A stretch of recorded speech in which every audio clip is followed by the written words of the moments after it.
Short term loss या long term profit, ये question हमेशा लोगों के दिमाग में रहता है कि क्या मैं शॉर्ट टर्म में लॉस ले लूं या नहीं लूं।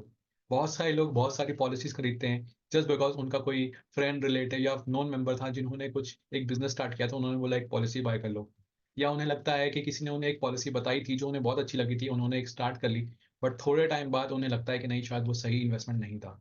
बट जानने के बावजूद बहुत सारे लोग इस इन्वेस्टमेंट को कभी रोक नहीं पाते and they keep doing it. And जब मैं उन लोगों से पूछता हूँ कि व्हाट वाज द रीजन, आपको पता है उसके बाद भी आप उस इन्वेस्टमेंट को कंटिन्यू कर रहे हो, सो दे से कि हाँ मुझे पता है कि वो इन्वेस्टमेंट अच्छा नहीं है, मुझे समझ में आ गया है, बट कहीं ना कहीं मुझे लॉस हो जाएगा and that is the reason मैं इस इन्वेस्टमेंट को बंद नहीं कर पा रहा हूँ। And this is the major problem that बहुत सारे लोग ये फेस करते हैं, राइट। सो एक बहुत ही ब्रिलियंट आर्टिकल रिसेंटली एक न्यूज़पेपर में आया था, so I want to share that and show you all that in this you can clearly see कि फर्स्ट ईयर में अगर किसी बंदे ने वो पॉलिसी, कोई XYZ पॉलिसी का एग्जांपल दिया गया है, किसी इंसान ने अगर फर्स्ट ईयर में इस पॉलिसी को सरेंडर किया होता तो उसने जो प्रीमियम ऑलमोस्ट 28,000 दिया होता, सिर्फ वो ही वेस्ट होता था। बट क्योंकि उसे लगता है कि वो वेस्ट हो जाएगा एंड अननेसरी उसका 28,000 रुपये का लॉस हो जाएगा, वो इसे कंटिन्यू करता रहता है एंड वो अपना लॉसेस जो है वो बढ़ाता जाता है एवरी ईयर के साथ। यू कैन सी ईयर 5 में उसने ऑलमोस्ट प्रीमियम जो जो दे चुका है वो है 1,44,050 रुपीज। एंड अगर वो इस समय सरेंडर पे जाता तो उसे प्रीमियम का 50% मिलता था और उसे वो मिलता था 72,025 रुपीज।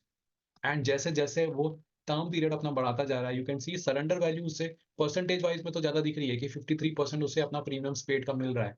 बट एक्चुअल में इफ यू सी कि उसका जो अमाउंट है वो अननेसरी जाता जा रहा है उस पॉलिसी में and he is losing money with every other year.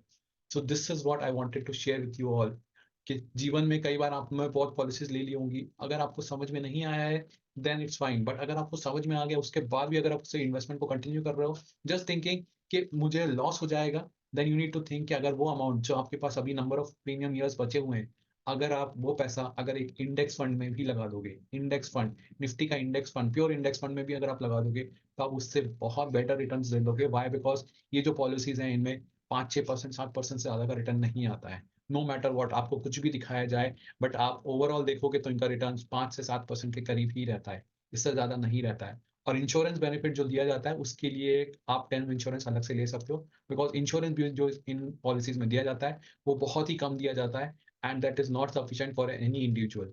So understand it properly. I hope you understood कि शॉर्ट टर्म लॉस ज्यादा अच्छा है बिकॉज वो आपको लॉन्ग टर्म प्रॉफिट्स देने वाला है, क्योंकि आप उस इन्वेस्टमेंट को सही डायरेक्शन में यूज करोगे।